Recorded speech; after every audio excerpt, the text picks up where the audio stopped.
नाफेड कांदा खरेदीमध्ये कोट्यावधींचा घोटाळा साम टीव्हीच्या इन्व्हेस्टिगेशनमध्ये समोर आलेला आहे। नाफेडला कुणी सडका कांदा विकला आणि कुणाचं उखळ पांढरं झालेलं आहे, पाहूयात त्यावरचा हा रिपोर्ट।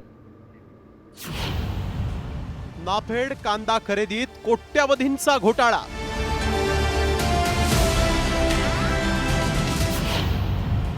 नाफेडमधील गैरव्यवहाराचा सामकडून पर्दाफाश।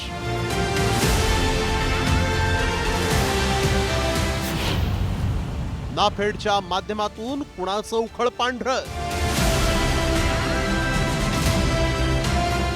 राज्यातील कांदा उत्पादक शेतकऱ्यांसमोरील अडचणी काही संपत नाहीयेत। कांदा उत्पादक शेतकऱ्यांना कवडी मोल भाव मिळत असताना नाफेडच्या कांदा खरेदीतील घोटाळ्याची पोलखोल साम टीव्हीने केली आहे।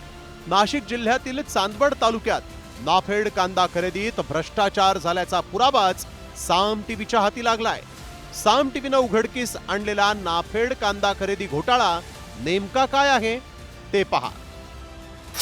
चांदवडमध्ये 3400 मेट्रिक टन कांदा सडल्याचं दक्षता समितीच्या अहवालात उघड झालं। नियमांचं उल्लंघन करून A1 ऐवजी निकृष्ट आणि 36 mm पेक्षा लहान चिंगळी कांद्याची खरेदी। कंपन्यांना कांदा खरेदीचे कुठलेही कायदेशीर पुरावे दाखवता आले नाहीत।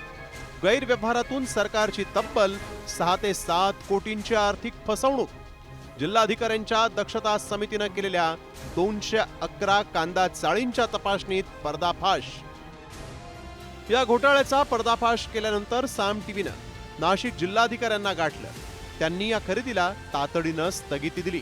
एक खरेदी केंद्रामध्ये काही निकृष्ट दर्जाचा माल आलाय असं तक्रार त्यांच्याकडून प्राप्त झाली। ताबडतोब त्यांनी त्याच्यावर कारवाई केली, जप्ती केली। त्या जप्तीचा अहवाल पाठवला। त्याच्यामध्ये जो लोअर ग्रेड कांद्याची खरेदी जो नाशिक जिल्ह्यासाठी विशेष बाब म्हणून त्यांनी सुरू करून दिली होती, ग्रेड URS जो आपण म्हणायचा, त्याची खरेदीला स्थगिती देण्यात आली। कांदा खरेदीतील गैरव्यवहार उघडकीस आल्यानंतर कांदा उत्पादक शेतकऱ्यांनी आक्रमक भूमिका घेतली। नाफेडची कांदा खरेदी बंद करण्याची मागणी करताना शेतकऱ्यांनी या गैरव्यवहाराला चांदवडच्या तहसीलदारांना जबाबदार धरलाय।